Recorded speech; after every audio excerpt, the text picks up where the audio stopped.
to the Yvonne McComb Show. Today I have the pleasure of announcing a wonderful guest, my father, aka the Reverend Michael Atkinson. And the crowd Yeah. So how are you today, Dad? I's be fine, daughter. You are fine? And what makes you fine today? Well, I was hoping you would ask that question. Okay. Jesus! Jesus! You gotta see where I get it from.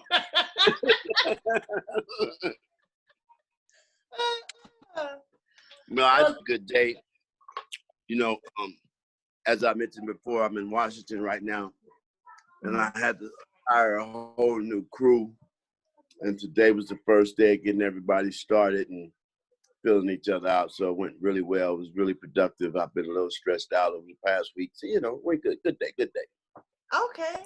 And with you being stressed out, what are some ways, since we're going to jump right into the stress, since you said that first, what's some ways you've been dealing with your stress, like coping with it? What would you say have helped you? Well, it depends on who I am at the time. Okay. Elaborate more on that. Well, if I'm Hood Mike, it'll go a little different for you. If I'm Reverend Mike, then I trust lean on God. So I have my good days and my bad days. You know. Okay, well, being honest. You want honesty, right? I want honesty, yes, Dad. I definitely want honesty. So when you say the differences between the two mics, when did God come into the play? Because if there's two mics, God maybe wasn't there before. So when was God introduced? Well, who is Michael? Who is Michael? Michael is this fabulous, humble, hardcore guy that grew up in the streets. Came from a good background, though. I had a mama and daddy in the household, but, you know, I just chose to go a different path. And I grew up in a lifestyle of no sympathy in the streets, you know what I mean? Mm-hmm. And I survived all that. I'm 60 now, and I survived all that. And when what happened was God set me down in 1996, and I was gone for 10 years. Mm-hmm. And it was at that time that he really got a hold of me, because you ever heard that song, "You Can't Keep Running In and Out of My Life"? Yes. That was me with Jesus. Mm. You know, I was running in and out of his life, you know, Mm-hmm. and because I wasn't serious. Only when I got in trouble, you feel me? Mm. Like, Lord, if you help me get out of this, I promise I'm not going to do it no more. And I'm going to well, we all do. Read my Bible, Mm-hmm. And then as soon as he bring me from up under it, I go back to doing me. Okay. You know, so there was some levels of maturity I had to hit. Okay. Yeah. And that happened when I was in prison doing, I did 10 years off an 11-year sentence. Wow. Okay. You said that like you didn't know. Wow.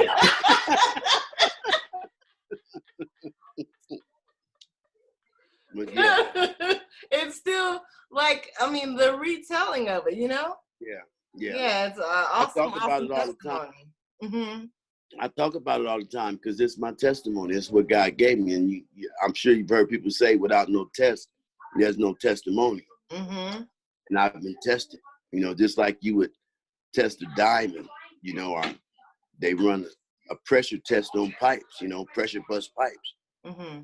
You know, it's the same thing with God. Except if God doesn't bust us, he might break us. Yeah. You know, in order to build us, you know, in order to mold us and reshape us. Right. You know, but it's a beautiful thing. Yeah, absolutely. And you have gotten a business out of all of this, and what other things that God has blessed you with for making this decision? Well, in the Bible says that he's a restorer, you know, and when we choose to go a different route from what God has marked out for us, along the way, we tend to lose things. We accumulate things, we lose things. We accumulate things, we lose things. Ultimately, we lose things when we don't walk with God or allow God to walk with us. Mm-hmm. And I've been out now 14 years almost. It'll be 14 years in September. And he has, not only has he restored my life, he restored my spirit. He restored my mental. You know what I mean? He gave me hope. You know, he gave me life. You know, literally, he gave me life. And so it's I can't even, you know, it's just humbling when I talk about it and think about it. Like literally sitting here now going over, you know, my steps. And I was just talking with one of the guys when we were out in the field right now. And I told him, I said, when I used to be in my sinful nature, I said, I called it premeditated sin. And he said, why you say that? I said, because I thought about it before I did it, bro. You know, and I shared when I was in the car accident with them, and everybody died but me. And he looked at me, he was like, wow, man. Well, he might have said something else besides, wow. You know, but ultimately what he was saying was God kept you here for a reason. Right. And he's absolutely right. God did keep me here for a reason. That's why I ain't scared of no coronavirus. Well, all right.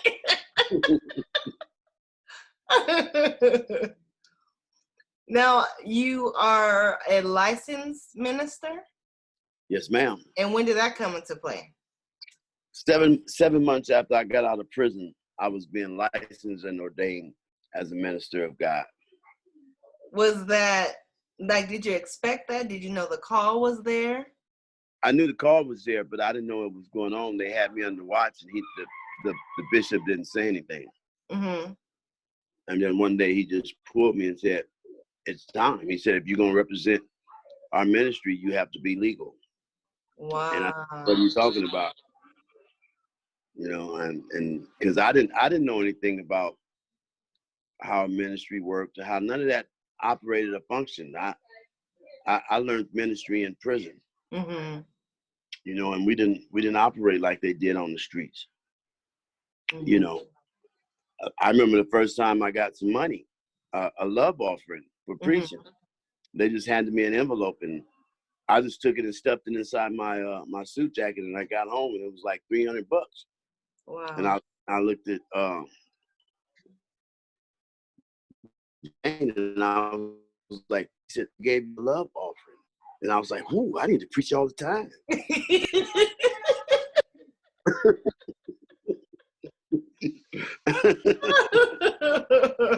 Stuff like that. So I was just learning as I went, you know. Yeah. Because I remember when my very first day being released, September 18th, 2006. And I didn't know what God was going to do with me. I didn't have any idea, any clue. But I did know that my prayer is that he put me in the right circle of people. And I knew that I had to be around people who believed what I believed and were like-minded as myself. And I knew that I had to be in a church somewhere. And so my Sunday out, I was front and center on the front row. And after church was over with, I introduced myself to the pastor, and he had heard about me. You know, he knew I was coming home and this, that, and the other. And right on the spot, he said, do you know what your calling is? And right on the spot, I said, yes. And he said, what is it? I said, I've been called to preach. And then he said, really? I said, really? But we obviously have a pastor. I said, so I just want to serve. You know, wherever you'll have me, I'll take it. I just knew I had to be in the house of God. And that's awesome because before we can be put out there in the front, we have to serve first. So that's awesome that your heart was already right there.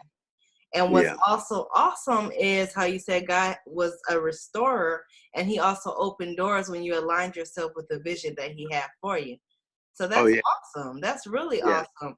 Now, I'm sorry, go ahead. It's fantastic. Yeah. Like, men doesn't do that. Men don't do that type of stuff. No, not at all. That's all God's doing. What advice or nugget of wisdom would you share with your younger self? To be humble and respect everybody. Mm-hmm. Because even though I had a level of, I'll say, street maturity, mm-hmm. I also, I wasn't scared of nothing. Okay. And that was my downfall. Mm. You know what I mean? I was too quick to say, let's do it. Mm-hmm. You know what I mean? Like, without thinking about the consequences or the repercussions. Wow. And that's what youngsters do now. Mm-hmm. They don't think the consequences of the repercussions, because repercussions is just like an ocean. And if you drop a brick in the ocean, what's going to happen? It ripples all the way across the entire ocean. Mm-hmm. And you're not the only one in that ocean. Mm-hmm. You feel me? Yeah. So it will not only affect your life, but people who are around you and people who are around them, and so forth and so on. Right. Right. And so that's what people need to, not just youngsters, but anybody.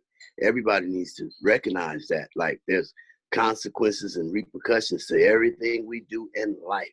Yeah, exactly. Yeah. Okay, awesome. Well, where can we find more of you? You're a minister. When's the next preaching? When are you preaching again? Well, right now everything's happening online. Mm-hmm. So we're tagged a lot of different ministers. Your Uncle Amos up in Spokane. Okay. He preached Easter, and then Pastor Beard, Isaiah's pastor, preached Easter as well. So we had 2 sermons on Easter. And then the following week I preached, and then the following week, Isaiah preached, and then I preached. And then last Sunday, Jane preached. So I don't know who's up this Sunday. So how can the audience get in, like, how can they follow you? What, do you have any social media, any YouTube? I don't know nothing about that stuff. You do have social media. No, but I don't know nothing about it. But just, you have to say your social media name. You can find me, Michael Atkinson. But you can't find me. You can, you just type in your name. I'm on Messenger, Michael Atkinson. Do you have anything else you'd like to share before we close? I would just tell everybody, lighten up.